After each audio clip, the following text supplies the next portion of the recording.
IPL 2026ರ 16ನೇ ಪಂದ್ಯ Rajasthan Royals ಮತ್ತು royal Challengers Bengaluru ನಡುವೆ ನಡೆಯುತ್ತಿದೆ. ಈ ಟೂರ್ನಿಯಲ್ಲಿ ಇದುವರೆಗೆ ಎರಡೂ ತಂಡಗಳು ಉತ್ತಮ ಪ್ರದರ್ಶನ ನೀಡಿವೆ. ರಾಜಸ್ಥಾನ್ ರಾಯಲ್ಸ್ ಆಡಿರುವ ಮೂರಕ್ಕೆ 3 ಪಂದ್ಯಗಳಲ್ಲಿಯೂ ಗೆದ್ದಿದೆ. ಇತ್ತ ರಾಯಲ್ ಚಾಲೆಂಜರ್ಸ್ ಬೆಂಗಳೂರು 2 ಪಂದ್ಯಗಳನ್ನು ಆಡಿದ್ದು 2ರಲ್ಲೂ ಗೆದ್ದಿದೆ. ಹೀಗಾಗಿ ಈ ಪಂದ್ಯದ ಬಳಿಕ ಒಂದು ತಂಡ ಮೊದಲ ಸೋಲಿಗೆ ಕೊರಳೊಡ್ಡಬೇಕಾಗಿದೆ.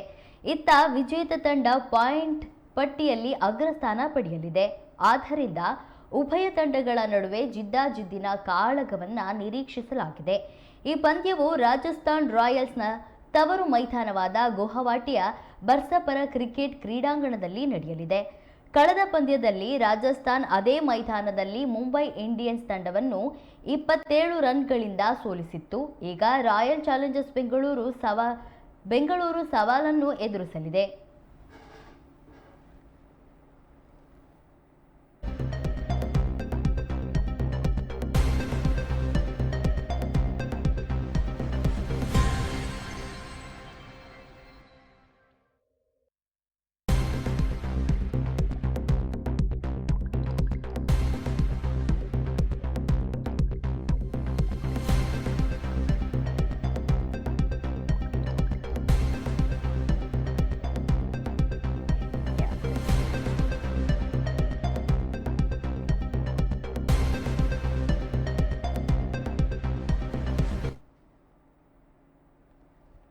ಈ ಪಂದ್ಯದ ಸಮಯದಲ್ಲಿ ಗುವಾಹಟಿಯಲ್ಲಿ ಮೋಡ ಕವಿದ ವಾತಾವರಣ ಇರಲಿದೆ ಎಂದು ಹವಾಮಾನ ಇಲಾಖೆ ವರದಿ ನೀಡಿದೆ.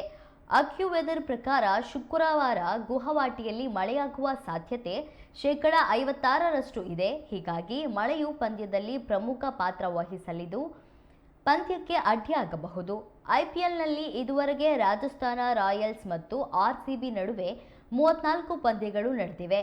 ಆರ್ಸಿಬಿ ಆಡಿರುವ 34 ಪಂದ್ಯಗಳಲ್ಲಿ 17ರಲ್ಲಿ ಗೆದ್ದಿದ್ದರೆ ರಾಜಸ್ಥಾನ್ ರಾಯಲ್ಸ್ 14 ಪಂದ್ಯಗಳನ್ನು ಗೆದ್ದಿದೆ. 3 ಪಂದ್ಯಗಳು ಫಲಿತಾಂಶವಿಲ್ಲದೆ ಕೊನೆಗೊಂಡಿವೆ. ಕಳೆದ ಸೀಸನ್ನಲ್ಲಿ ಈ ಎರಡೂ ತಂಡಗಳು 2 ಪಂದ್ಯಗಳನ್ನು ಆಡಿದವು. ಈ 2 ಪಂದ್ಯಗಳನ್ನು ರಾಯಲ್ ಚಾಲೆಂಜರ್ಸ್ ಬೆಂಗಳೂರು ಗೆದ್ದಿದೆ.